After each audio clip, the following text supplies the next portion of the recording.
Assalamualaikum warahmatullahi wabarakatuh. Nama saya Faira Suryadisti dengan NPM 223510416. Di sini saya akan membuat video untuk memenuhi tugas dari forensik digital. Yang di sini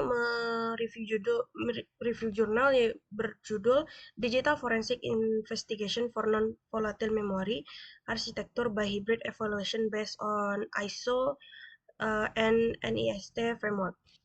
Jadi di sini pertama yaitu ada abstrak.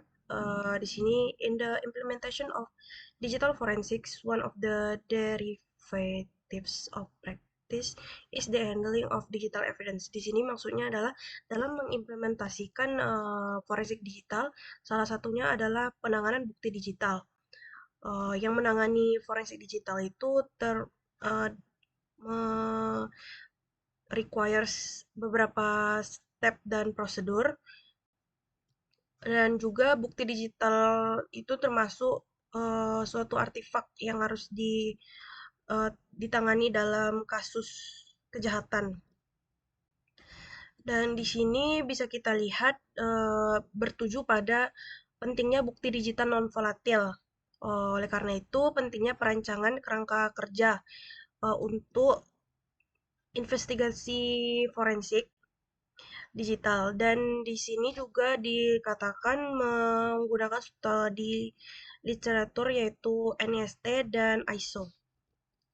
Dan menghasilkan kerangka kerja hibrid yang menggabungkan kedua studi literatur tersebut sebagai acuan penanganan bukti yang dikumpulkan dan juga tetap sah secara hukum dan bisa dipakai dalam proses pengadilan. Selanjutnya itu ada introduction di sini. In disclosing in a crime with electronic and or digital evidence and approach using digital forensic methods is needed. Jadi di sini maksudnya dalam mengungkapkan suatu kejahatan itu dibutuhkan bukti elektronik atau bukti digital yang diperlukan untuk beberapa pendekatan. Uh, Di sini oleh karena itu forensik digital memiliki prinsip yang harus dipatuhi oleh tim forensiknya. Jadi di sini juga ada beberapa uh, ilmu pengetahuan yang masih secara dikembangkan pada uh, studi kasus ini, yaitu dengan komputer forensik, OS, mobile, video, image, audio, jaringan atau network, malware, cloud, dan IoT forensik. Jadi di sini uh, intinya yaitu forensik digital ini digunakan untuk mengungkap kejahatan berbasis bukti elektronik dan digital, khususnya yang bersifat non volatil. Dan prinsip yang harus dilakukannya untuk mengacu pada ISO itu di sini pada ISO, direct handling of electronic or digital evidence have the appropriate competence document all digital forensic activities. Jadi di sini dia uh, mengurangi penanganan langsung terhadap bukti digital yang pastinya juga harus ditangani oleh tim forensik yang kompeten, dan dokumentasi aktivitas log pada barang bukti. Dan juga di sini pada prosedur NIST memberi instruksi mengenai di sini menggunakan dua pilihan metodenya, yaitu dengan cara mematikan langsung komputernya dengan memaksakan mencabut kabel dari komputer tersebut, atau mematikan langsung dari operation sistemnya, shutdown via operation sistemnya. Tapi di sini bisa dikatakan kedua metode tersebut uh, termasuk salah satu mengurangi integritas dari rantai pengawasannya. Selanjutnya ada research method. Di sini pada forensik digital itu ada dua metode, yaitu live forensik dan statis forensik. Di sini pada dikatakan pada statis forensik, yaitu dilakukan proses pencitraannya atau proses imagesnya bit by bit. Pada prosesnya, yaitu berfokus pada HDD dan SSD-nya. Dan di sini dia berfokus kepada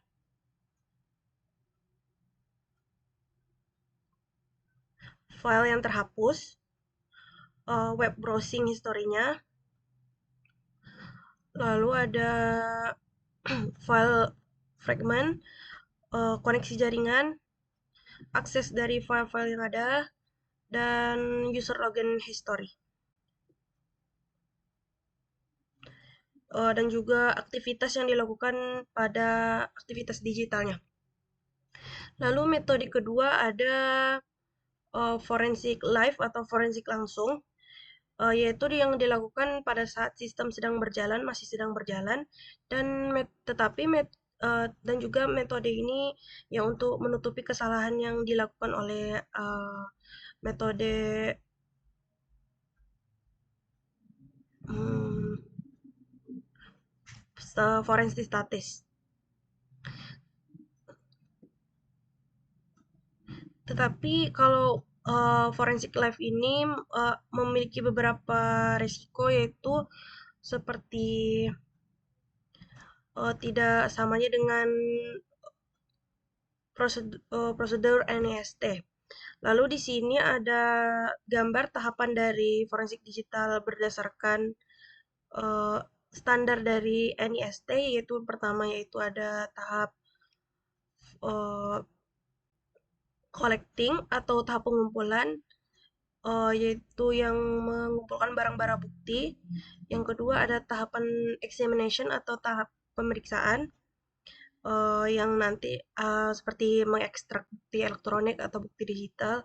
Lalu ada analisis. Di sini tahap analisis ini uh, kelanjutan dari examination, dan terakhir ada tahapan reporting untuk dari pelaporan dari tiga tahapan ini tadi yang ditemukan. Lalu di sini pada gambar di bawah ini termasuk pada live pada live statis tadi, live dan statis tadi. Jadi pada gambar ini bukti digital tidak bergantung pada ketersediaan listrik. Yang tadi pada live forensik itu ada mencabut langsung bukti elektronik atau mematikannya dari OS. Jadi di sini jelaskan sedikit, uh, jika suatu device itu apakah volatil, terdapat volatil atau live data pada suatu device. Jika iya, langsung ke figur 4, dan jika tidak, masuk ke sini lagi. Apakah data itu stable, lalu jika tidak, masuk ke performa sistem shutdown. Jika iya, langsung saja remove power sources-nya atau kabelnya. Dan kedua proses tersebut langsung di disconnect-kan atau di secure atau diamankan oleh kabel dan port. Lalu apakah ada yang mediat lain yang dimasukkan atau involve? Ya, jika iya, eh, berikan lagi yang lebih spesifiknya, dan jika tidak, akan berhenti di sana saja. Lalu di sini ada sedikit comparison atau perbandingan dari NIST dan ISO. Jadi di sini ada weakness dan sering ada kelemahan dan kelebihan. Jadi kalau NIST kekurangannya itu dia hanya fokus pada instruksi pengamanan bukti, dan kelebihannya yaitu dia menyediakan tahapan lengkap untuk forensik digital. Dan ISO kelemahan ISO, tidak menjelaskan tahapan prosesnya secara mendalam, dan kelebihannya yaitu memberikan panduan rinci untuk pengumpulan eh, bukti digital. Jadi di sini hasilnya yaitu perbandingan dari standar dari NIST dan ISO. Di sini proses pengamanan bukti digital di media penyimpanan komputer, namun tidak secara rinci, dan ISO lebih detail dalam mengatur kondisi perangkat dan proses pengumpulan bukti.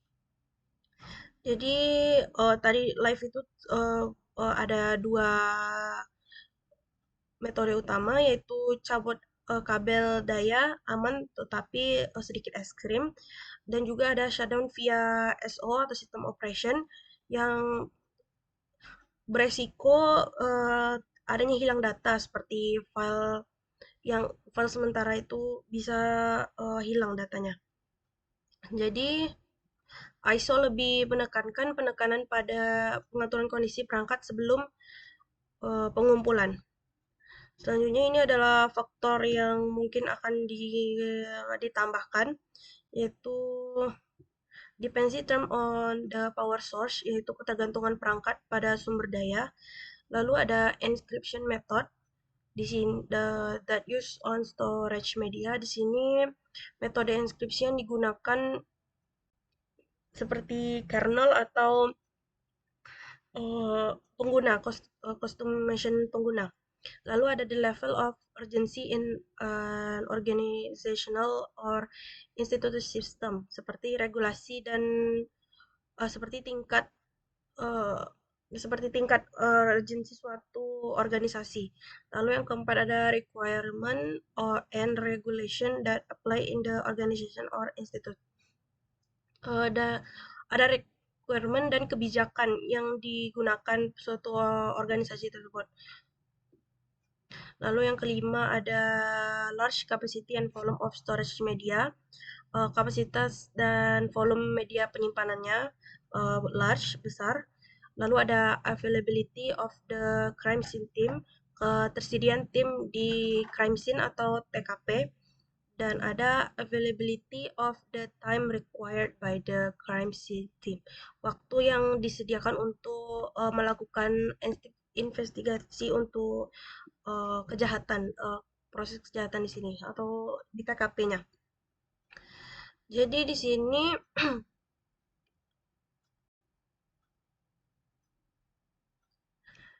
based on the comparison, berdasarkan comparison dari kedua NIST dan ISO tadi, di sini ada beberapa kekurangan dan kelebihan dari kedua metode tersebut, dan juga di sini menyusun diagram alur komprehensif untuk pengumpulan bukti media dari media penyimpanan, dan juga ada pengamanan bukti non volatil, dan juga ada diagram yang mempertimbangkan tahapan ISO dan mengikuti langkah-langkah NIST. Dan terakhir ada conclusion atau kesimpulan. Di sini berdasarkan penelitian yang telah ditujukan tadi, yang sudah diteliti, each standardization has advantage and disadvantage. Maksudnya yaitu setiap standar itu ada kelebihan dan kekurangan. Jadi oleh karena itu NIST dan ISO memiliki kerangka kerja forensik digital yang sempurna karena mempertimbangkan banyak hal, termasuk faktor krisis, waktu, personel atau tim, kapasitas media dan penyimpanan dalam hal untuk bukti elektronik, dan sifat kerentanan sistem perangkat digital tersebut. Ya, as for the digital forensic process, adapun proses forensik digital ini, setiap standardization memiliki yang memiliki kelemahannya, itu kerangka kerja yang dihasilkan dari dihasilkan dari integritas standar NIST dan ISO yang di sini belum diuji lapangan dengan aparat penegak hukum, dan pada jurnal ini diharapkan kerangka kerja ini dapat di- diterapkan oleh tim forensik digital aparat penegak hukum. Baiklah, sekian yang bisa saya sampaikan. Maaf apabila ada kekurangan. Wassalamualaikum warahmatullahi wabarakatuh.